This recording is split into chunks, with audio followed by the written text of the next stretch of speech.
Welcome to another episode of the So What, where we don't just explore the mystery, we extract the meaning.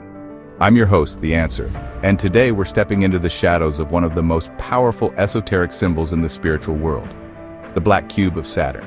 Now don't worry, you don't need a degree in metaphysics to follow along. Just bring your curiosity, your courage, and a willingness to question everything you've been taught about reality, love, and yourself.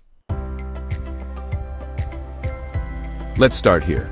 Imagine a box. Perfect, heavy, solid, 6 sides, no way out. That's the cube, and it's not just geometry. In sacred traditions, from Hermeticism to Kabbalah, from yoga to modern psychology, the cube is your world of form. It's your job, your name, your habits, your pain. It's the ego's favorite playground because everything feels controllable. But what if that control was actually your cage? The cube isn't a prison, it's a classroom, a crucible, a test. You've probably heard the name Saturn. In astrology, in mythology, in ancient fear-based thinking, Saturn is seen as harsh. But here's the real deal. Saturn is the teacher of karma, the tester of integrity, the gatekeeper of growth.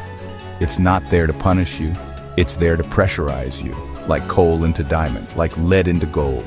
The cube is Saturn's altar, where your ego dies, so your higher self can rise.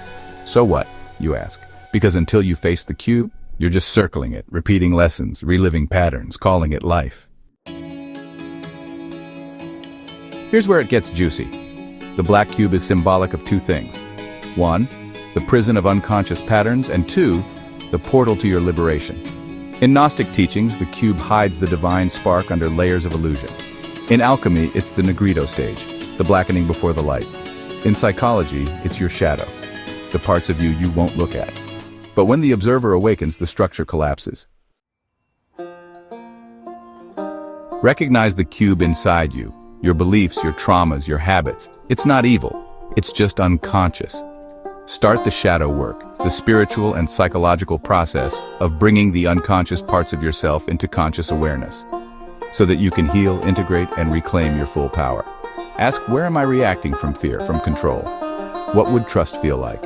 Align with higher frequencies. Speak truth, embody love. Turn the cube into a crystal, structured light. The cube isn't a coffin, it's a chrysalis. You think love is outside the cube? Happiness hiding around the corner? No, friend. They're buried inside it, and Saturn is not blocking you. He's training you to hold love with integrity, to meet joy with strength. That ache in your chest? It's not emptiness. It's the shape of your real self trying to break through. So what's the takeaway? The cube thrives when time tension is high and liberation is low.